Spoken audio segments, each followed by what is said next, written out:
Buckets. That's the name of my boat. Buckets.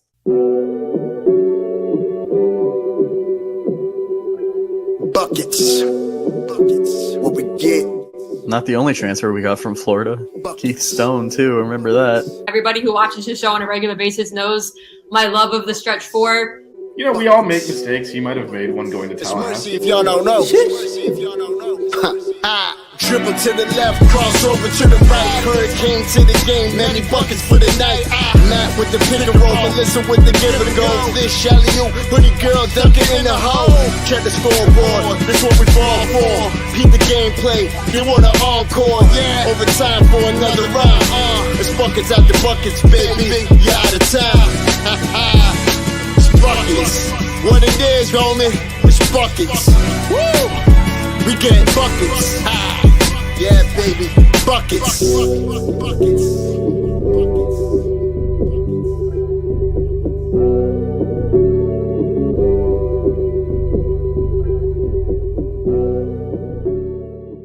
I have no shame. I know. That's the problem.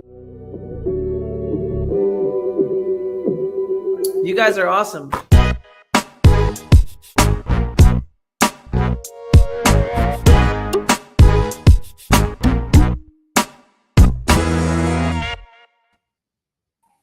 What is going on, guys? Welcome back to another episode of Buckets, an emergency episode. I'm Matt. He's Vish. She's Melissa. Melissa, how you doing? I don't like when we have to do emergency shows because it's usually not anything good. How are you? I thought Vish was going to answer. Vish, how are you doing? I just had to watch this team play, so it's always going to put me in a great mood. And then I'm sitting in the parking lot doing this instead of walking over to the baseball stadium to watch them beat the crap out of Princeton. Good timing on this one. But as Melissa said, you know, I can't think of a good emergency pod That we've done. Like, what would that even look like?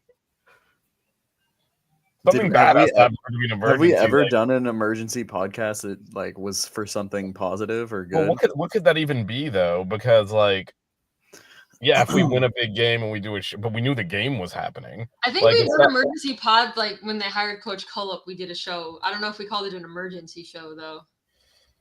Like the last like I don't know that whole time is a blur. I just remember the Katie Meyer where Melissa and I were trying not to cry. We did like a 2-hour show of depression. Like, I can't believe this happened. I was like, it's like a funeral. Shout out to Dan Barry. He's always following us, watching our shows.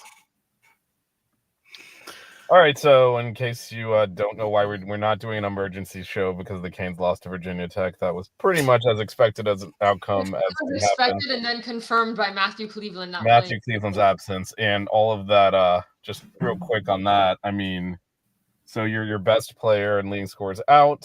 You have your starting freshman backcourt, which everyone keeps praising. They scored 2 points in 51 minutes. Like, this is not a good 53 minutes actually. And turned it over 4 times. And that was their effort on the court.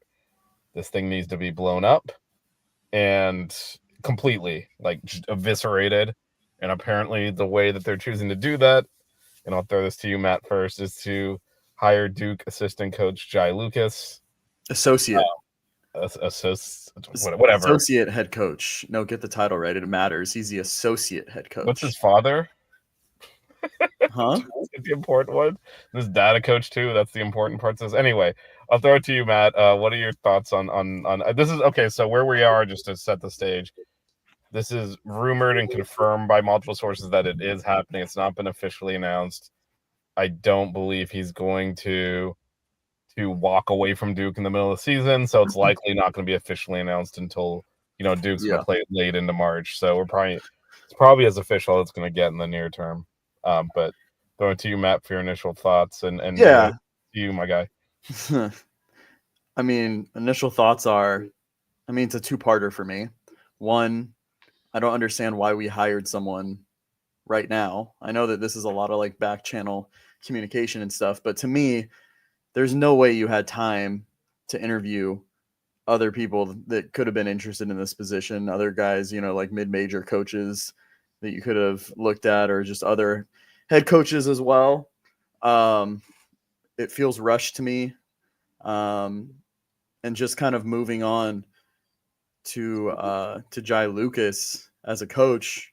I mean, he's been an assistant for 8 years. He's coached under some big names and whatnot, but he's never been a head coach. That's the biggest thing for me is, you know, his first head coaching job is going to be at a power conference. I honestly, like, this happened. I mean, when did it start?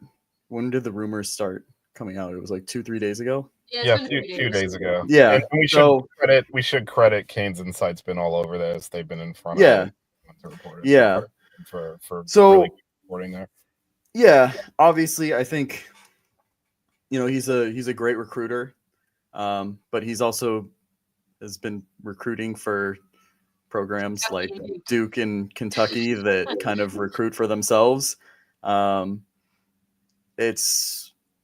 mean, I think to me has huge, ginormous bust potential, and I'm really concerned about the future of this program. I would have liked to see someone that had head coaching experience at the mid-major level, at least. You know, there's a lot of guys out there. I've mentioned them to you guys, you know. We played against 2 of them this year, Ben McCollum at Drake and Ryan Odom at VCU. 2 really good coaches. I just don't get it. I really don't get it. I don't understand like what the goal is here. I mean, I get that he's a great recruiter. Recruiting at Miami is a completely different thing than Duke or Kentucky. It's not football. It's not football. We don't know what kind of coach he is. I mean, I get that he's been credited with some of the defensive stuff. I'm kind of worried, like if he was like an X and O guy offensively, you know, that runs really good stuff, you know, but I don't know. Maybe I'd be more excited about it too, but I'm very wary, skeptical of this, and I just don't like that we hired someone with no experience at all. Like, it's not even inexperience. It's before, Melissa, I know you have thoughts as well. Before, let me just read off what, because we do an audio show and no one can see what Nate's putting in the chat. This sucks. End of discussion. What we saw today with the University of Miami, the donors athletic department say we are a football school, period. Schools that are interested in having a world-class athletic department don't make this hire. They just don't. Well, why are we in a rush to make this a hire like this? Why, if you're going to make this hire, might as well hire Chris Caputo. At least he has some head coaching experience. A corpse can recruit at Duke and at Kentucky for that matter, and working with Coach Cal. I mean, come on, that's like that guy recruits in his sleep. Like, it's not. Yeah. When's the last time we saw someone that was an assistant just directly get a power conference job? I mean, there's like Tommy Lloyd, but he was at Gonzaga for like 20 years. There's John Shire, but he was, you know, it's different. It's different when it's a successful staff and they in-house promote an assistant. Yeah. Hubert. Yeah. That's Hubert. And then different flavor of having an assistant take us first. Yeah, it is completely different. I agree with you. And then there's reasons to do that. Hey, we don't want to mix this up because it's working. Let's just continuity. Yeah. We're trying to mix this up. And anyway, Melissa, I've never heard you this quiet. What's going on over there? Matt was very vocal in our group text, so I was just letting him vent. No, I agree with what Matt said. I don't understand why you're rushing to make this hire when the season's still going on, where there could be other bigger names in the mid-major or whatever that are interested in this job. I mean, we don't know who they've talked to, if anyone's expressed interest, because it is still the season. It makes absolutely no sense to me to hire somebody with absolutely no head coaching experience. And it's not like he's even been an assistant for 20 years. He's like started coaching in 2016. He's been at power conference schools as an assistant because he was at Texas, Kentucky, and Duke. But I mean, you can be a top recruiter at these schools. Those schools Kentucky and Duke are blue bloods. Texas has been a very good basketball program over the years. So like, I don't understand what the rush is. Like, were we trying to beat somebody out? Like, I feel like we could have gotten, and it's no like insult to Coach Lucas, like, welcome to the U, whatever. But like, it doesn't make sense to me how we're hiring somebody with absolutely no experience. How are you going from someone who coached for 50 some odd years, that would coach in the Final Four and all this stuff, to someone who's been an assistant for 7 or 8 years with no head coaching experience? Like, what does it say about your faith in the basketball program? I mean, maybe he'll be a hit, but I mean, this is a very, very high risk situation. It's so, I mean, the hope is that a good outcome comes from a bad process, as you both have touched on, and Nate said in the chat. It's February 22nd. What the hell do you need a coach for right now? Like, they didn't wait. They didn't go through a normal process. Maybe he would have come out as the best candidate they thought for whatever the hell they're looking for in the end. There's no way they thoroughly conducted a search. This reeks of Manny Diaz, being hired like the day after Mark Richt retired. And it was like, you didn't interview anyone? What are you doing? It really feels rushed. Because like Manny Diaz was like an internal hire. I mean, he was an internal hire off of a team that was so you know how you can tell Manny Diaz is a bad hire, and this is actually kind of what I would have expected Jai Lucas's trajectory to be. Temple had just hired him. That was his level at that point. Why is Miami hiring someone that Temple's like, that fits where we are right now? And the same thing here. No other major program was going to make this guy the head coach. The other analog here is we have hired an assistant with no head coaching experience off of an elite staff before, and that man was Frank Haith, because he worked under Rick Barnes, and Texas was a powerhouse under Rick Barnes, and now is under Tennessee because Rick Barnes is one of the great coaches in college basketball. But it doesn't mean his assistants are, and Frank Haith has proven that here in Missouri and Tulsa, and we're doing it again now. Don't forget about, I know this isn't Miami, but I think he got hired at University of South Florida, Orlando Antigua. Do you remember that guy? Lead assistant under Coach Cal for like 10 years, got hired there, sub 500, got fired, and now he's back with Coach Cal.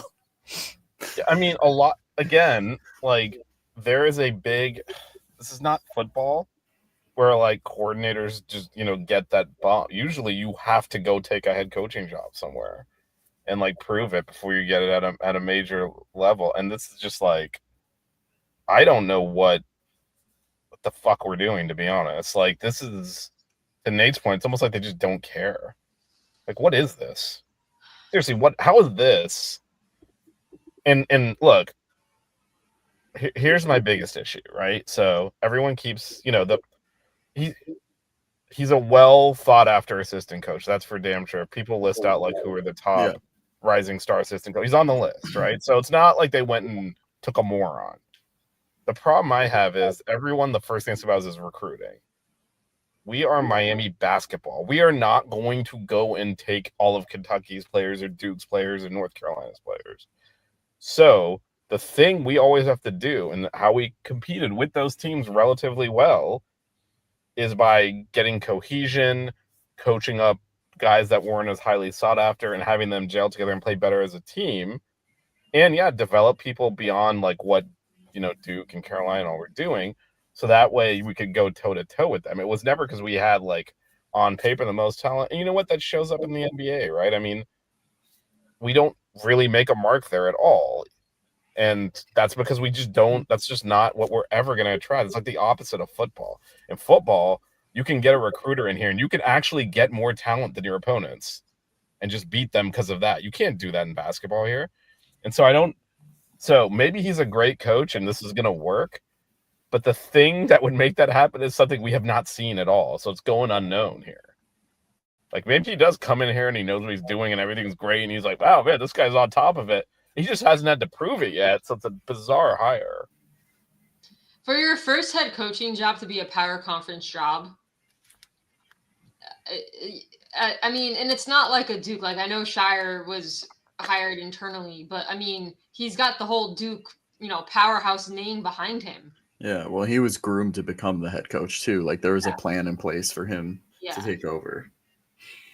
So, and we're not trying to hate on this new coach. We're just saying, like, it doesn't make sense. how you go from, like I said, how you go from Coach L to this. It's just it's bizarre. Well, the I don't timing think it really makes doesn't sense. make sense, right? Like, That's- why are we doing this right now? That's the most frustrating part because I feel like either they were too lazy or they just didn't give a shit. Either way, As It's- Nate said in the chat, I mean, Melissa as well knows this. Like, we went to school here, we've been around this place. Like, basketball's an afterthought, and they treated it as that. There is no way they would do this in football. Hire some assistant coach in like October. There's no way. That's why Nate correctly concludes, like, do they even care?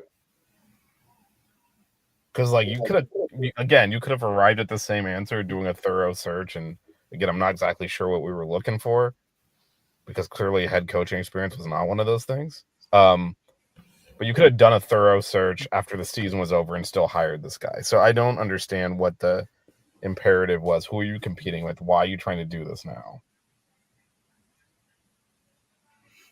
yeah. By the way, I mean, James hosts Duke Tuesday at 7 p.m. So you'll be on campus. that's so crazy. Maybe we'll go try and talk to him. Yeah. That's not bizarre. awkward. That That's is- not that's awkward just- at all. He's coaching here on Tuesday for the other team. That's hilarious. Well, it's not Yeah, like- no, I don't know. Like I said, I will say here's the one. Here's the one.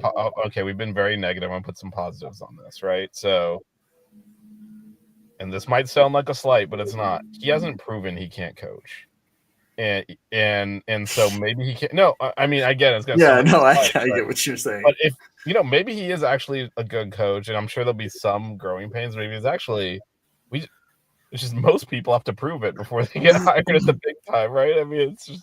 But maybe he can actually coach. In which case, yeah, we might have gotten a young guy that's like on an upward trajectory that'll hopefully get the program back to being competitive. Because right now it's absolutely not. That crap I saw on the court today, which is unacceptable. Again, we've just gotten so used to it. Virginia Tech scored 36 points in their last game. They scored 81 today, or whatever the fuck final score. I mean, this is like. I mean, we are down bad, right? And so it's a tough situation for him to come into. So maybe that's another reason they're willing to like, hey, you can cut his teeth a little bit because let's be real. Next year is, I mean, hopefully it's not this bad, but it's not going to be good. Like goal is to make the ACC tournament next year, right? Let's be realistic about where. Well, he's gonna have to completely rebuild the team. Yeah. So- Right. Well, I think it would have depended on who we hired, though, too. I don't. We're so far away from anything good. I think it would be hard to swap out 12 players and actually be competitive next year, which is what we're gonna have to do. I mean, it's happened. It's hard though. Yeah, I know it's happened. You called out, when we went to the Elite Eight, that Iowa State team we played in the Sweet 16 and won like 4 games the previous year, so which is Yeah. about where we're at. Well, Right? like So, I mean, that happened. Louisville this year.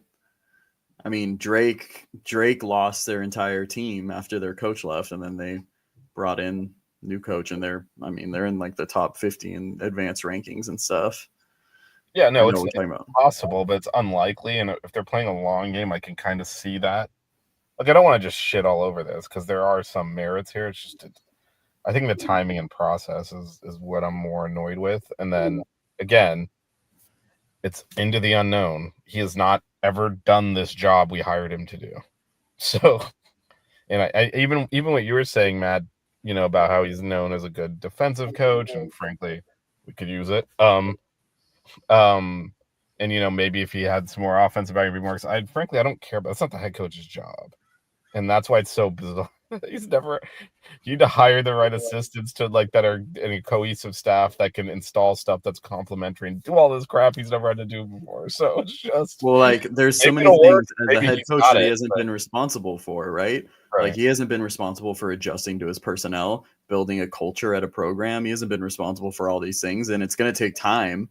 I would be in utter disbelief if we came out year 1, year 2, or whatever, and with a coach that's never been a head coach before. You okay? Yeah, Josie just walked by. He's leaving. I was waving him. Oh, I'm like, what but the yeah, guy doing sitting in the passenger seat of his car with a big light shining in his face? But anyway, so he's probably watching right now. What's up, Joe? Oh man. I mean, it's And it's- I just want to say too, like I hope it works out. Like, you know, I know course, there's I mean, we're been a all lot of fans. I mean, well, no, again, and that was not. there's that a was lot of not negative. sarcastic comment. Like I would have, I guess, you know, God, this is all gonna sound like sarcastic compliments or like backhanded, but it would have been worse if we hired someone we knew couldn't coach. Like for example, and I know, you know, again that might come off, but like when Missouri hired Frank Haith, we were like, "Are you?" Hallelujah. But also like, what is wrong with you? And it happened. What happened because we knew it was gonna happen. Like he What are cannot we coach, doing? right? And so like at least the unknown is better than that because there are a lot of names that were rumored that also were like that guy can't coach. So I think, you know, the unknown is sometimes better than the known. Is definitely better than the known bad. It's just it's really weird that we hired someone that's gonna have to do essentially an entirely new job he's never done before. Yeah. At an ACC school at the program that is in the worst shape in the ACC right now. It's not like he's taking over a healthy program. He's taking over a complete dumpster fire, devoid of any kind of functional talent that gives a crap or that knows how to play basketball. The only person on these there's two players on this team that actually know how to play basketball. It's on fire. It's crazy. Okay, go. Matthew Cleveland and AJ Staten McRae. No one else even knows how to play basketball. Like this is and frankly, a lot of them are devoid of talent. So like it is ugly over here. And Yeah, I messaged I just sat there and watched. Mitch during the Tech game and was like, I think AJ is our second best player on the team. Yeah, no, he has proven that. That's what I was talking about this the other day, right? He actually looks like he knows how to play basketball, which makes him stand out on this team. Yeah. And so that's what the new coach was walking into anyway. So giving up first time coach that burden. I don't know. But again, at least it's like maybe he's got it and he just hasn't. I mean, maybe he'll step up and actually be able to, you know, assemble a staff and run a program. He just never had to do that. And yeah, as Nate, you know, called out earlier, I mean, I would say it goes a little bit beyond even this. He said, look at Rad's hires at Miami, JD, Lucas, and Caleb. Trish is the only hire that made any sense whatsoever. I could actually defend the JD hire, and I'm not saying that because baseball's playing well to start this year. No, they lost to FAU. They just won 3 more in a row. They're 6-1. They're gonna win tomorrow and be 7-1. Like, what do you want them to do? Go undefeated? It's baseball. But anyway, I'm not saying because of that. So I know a lot of people would disagree with me on this. Melissa knows my opinion on it, but I was okay with Damari staying. The team had finished 9th and 6th in the country the previous 2 years when he retired. Yeah, we just couldn't win in So regions. to me, getting an assistant off of his staff made more sense than this. Because again, if you have a program that's kind of hosting regionals and blowing it, that's very different than Shitting the bed and just not yeah. winning. So I think promoting an assistant in that sense now obviously went horribly wrong, and we had the worst team since the 50s last year. So that's easy now to look at it and say like, what were we doing? But that I could defend that. This, however, is just like complete. Yeah, this is like off the wall crazy.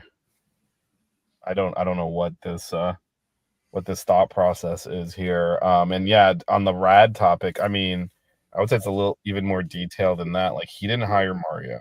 That actually happened before he was here, if you remember that timeline.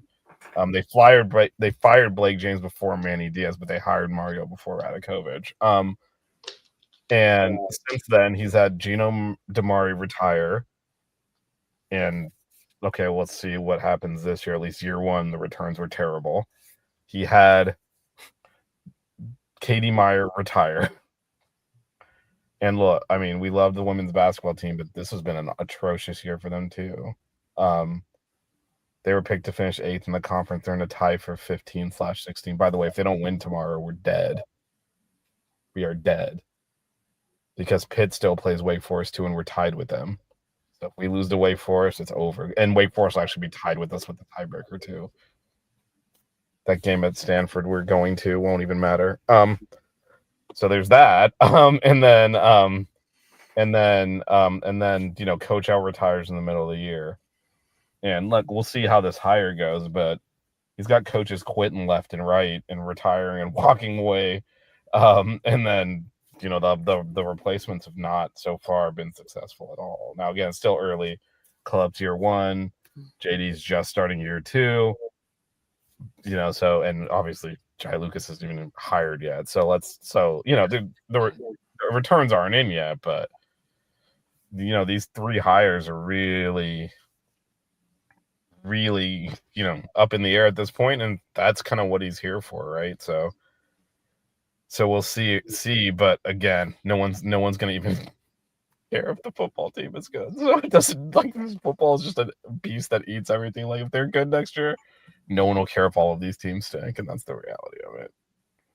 And that's why he has zero scrutiny despite everything I just mentioned, because football is doing well. No one cares.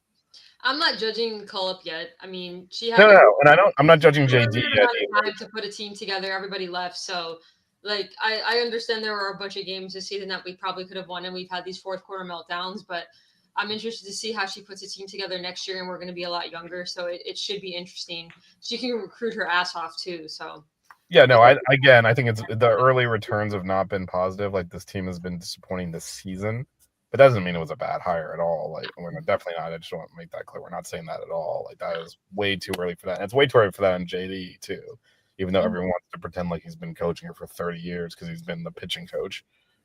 He's only been the head coach. This is his second year. So, and again, Jai Lucas not coached a game yet. So, can't say it's a bad hire yet. But these are critical for in terms of Radakovic's tenure here. He needs to hit some of these, you would think, unless football just wins the championship. No one will care about anything ever again, so it doesn't matter.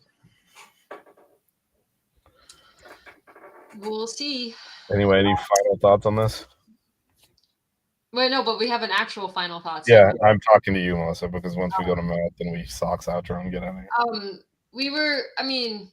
We've been kind of negative this whole time, but listen, we cover the team, but we're also fans first. And me and Vish went to the school as well. So, hopefully this is a successful hire. I already followed his Twitter from the Buckets account. We'll see what happens. Listen, I don't want to jinx it, but can it be worse next year? Unless we don't field the team at all. So hopefully his good recruiting record helps us in this off season, and we'll see. Listen, he's young. He's like 36 years old. So we'll see. Maybe he can be here for a long time, and he'll be a success. Yeah, turn Miami into a basketball school again. Yeah, and we're not looking for that to happen overnight. We know that's not going to happen next year or the year after. We just need to see improvement. We want to see his recruiting record. We want to see that down here. It's going to be harder. It's not Duke. It's not Kentucky. But the city of Miami can sell itself. So hopefully, and we'll see what happens. We're going to support him despite the 30-minute venting session, and we'll see. It'll be. Yeah, I think one of the things you touched on, Liz, it's not just recruiting, right? It's roster construction, which we've been awful at the last 2 years. Maybe he'll be good at that, because that's really what it is here. It's not just, you're not going to get a team of McDonald's All-Americans. You do need to kind of find parts that fit. So we'll see how he does with that. I'm gonna assume that we're probably not going to see any of the assistants on the staff next year. I think I'm just. My personal opinion, obviously I have no knowledge, anyone associated with this needs to be gone. So, players.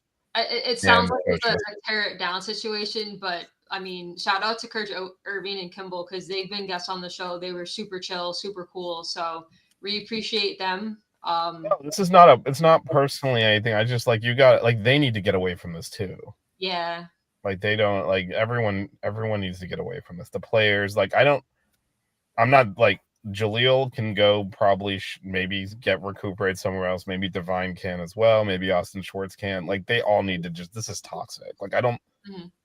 It's and this is what I'll say is very different with the women's team and the men's team, even though they're frankly performing almost as, the women on Jesus. But anyway, that game.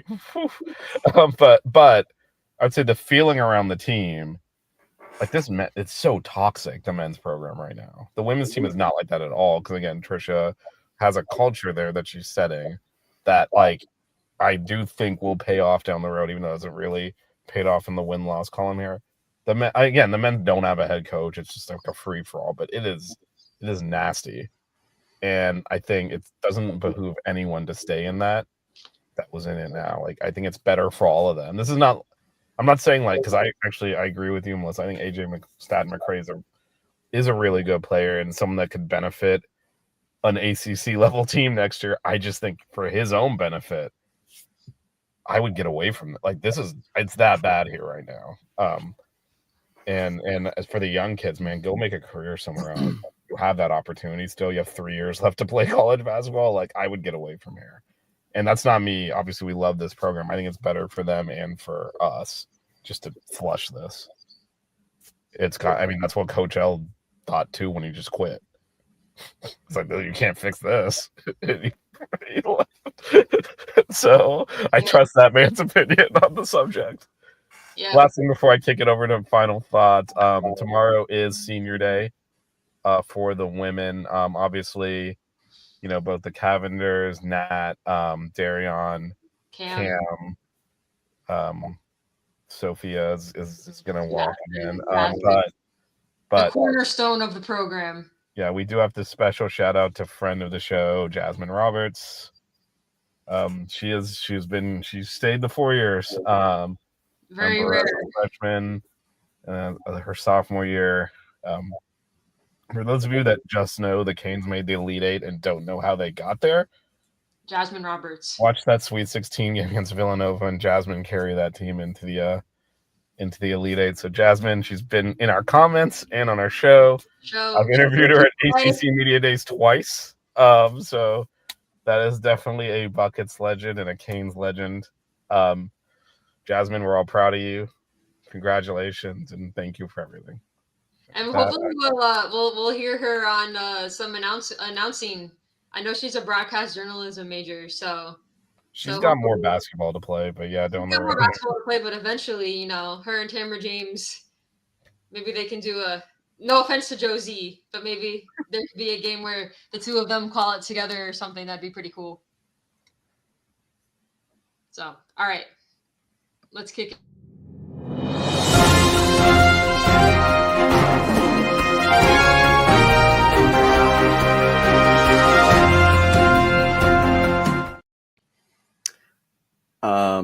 I had something, but I decided to keep it positive. So I'm just going to say, very excited to see you guys this Wednesday night. It'll be awesome. Catch a game together. Oh, I love how the thumbs up came up. That's awesome. So looking forward to it. Get some good Chinese food for Melissa and hang out. You see Melissa trying to get the thumb thing to work. I know. It's not working. You gotta turn on gestures and all this stuff. And I don't know if it'll work on your browser because I know way too much about Melissa's technical setup, and I don't know if it'll inherit on that. But anyway. Go ahead, Matt. Oh yeah. I'm just excited to get at that game of horse. Are we filming that or no? Yeah, of course. It's a game we of are? Canes, and we're man. filming it. Man, I have equipment. I was checking it out, making sure it all was working. The Buckets game of horse that we've renamed Canes is going to happen out in San Francisco this weekend. We're not going to live stream it. I'm going to record it and actually do some actual editing. Side note, did you see Jackson taking those shots at the I don't know if it was at halftime at one of the intermissions? He was one of the people that got selected. I didn't recognize him. He's not the one who airballed the Chick-fil-A 3-pointer that missed the bucket by 20 feet and landed on the I don't know. I'll send you the video. He sent it to me, but he wouldn't have sent it. I was like, oh damn, dog, you got to work on that form. That was really bad. Okay, someone took I don't think it was him because I've actually met him. I met where I met him here, but I actually met him at the Kentucky game last year too. Yeah. Randomly. But anyway, and I met his sister actually because she was there and she goes to Kentucky, and this has not gone Jackson's way the last 2 years. But someone did a half court shoot for Chick-fil-A shot, and I swear to God, landed in the paint, off center though. I'm like, no, it was like okay, it wasn't him. I don't think it was him. I don't think it was him because I think I would have Yeah. recognized him on that one. Hmm. Melissa, you Yeah. won that, right? What? The shooting contest things they do at the game. You No, won I one had of those to when you were win one. student. I had to make a layup, free throw, and 3-pointer in 30 seconds. She got buckets. I did There that. you go. Yeah. Wow. I didn't even win anything cool. I think it was just like a little goodie bag of stuff. Dude, they- I couldn't even remember what it is. yeah, they'll give you like a T-shirt that like they couldn't get rid of. That's from like a student club or something. Yeah, and it's like a double XL. Double XL Yeah. club for like Cuban commuter students or something. I know it's even crazier. I did that in Crocs. I was wearing Cane's Crocs, and I did that. Wow. All right, so as Matt alluded to, we will be playing Canes out in California. We'll also doing a live show from the Stanford campus. I've decided we'll All do together. yes, all together. I will make the technology work, just like I did here from the car. So yeah, a lot of content coming from California, and hopefully some dubs as well. Hey. But again, head out to the Wa tomorrow at noon, senior day for the women. Cue the socks outro. Don't cry. We get buckets. Keep it chill. Yeah, baby. Wear good socks. Buckets.